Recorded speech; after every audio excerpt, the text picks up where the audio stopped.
puso sa wika, sa bayan, sa pangarap. Sa bawat bintig ng pusong kalkit, may lihim na damdamin gustong iparinig. Pag-ibig, oo, kay tamis pakinggan. Ngunit hindi lang sa pag-ibig umiikot ang laman. Pag-ibig sa wika, pag-ibig sa bayan, pag-ibig sa buhay, sa bawat laban.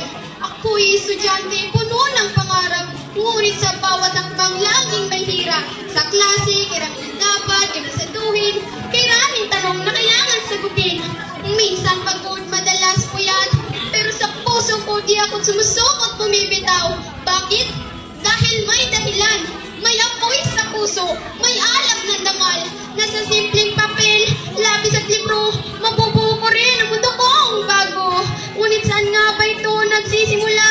Sa sarili, sa pamilya, sa guro kong mahalaga. Oo, ngunit higit sa lahat, nagsisimula ito sa wika, sa ating sariling salita. Filipino, ang wikang sa puso ko ay nakaukit. Sa bawat kataga, kasaysayan ay umaawit. Ito ang wikang ginamit ni Rizal sa kanyang tinta tumindig ang sambayanan. Ngunit ngayon tila nalilimutan, mas pinapansin ang kaniyagang pangalan. Hello? Okay, yes, natural na sa bibig. Ngunit kamusta ka? Ayos lang. Tila nalilihis, katakoy nandito, sumisigaw. Ipaglaban ang ating wika, itaguyod ng buong galaw. Pagkat ito ang ugat ng ating lahi, ay ang pagkakakilanlan ng isang nipi. Wikang Filipino at lahat ng katutubong wika ay yaman ng kahit kailan may di mababantayan ng iba.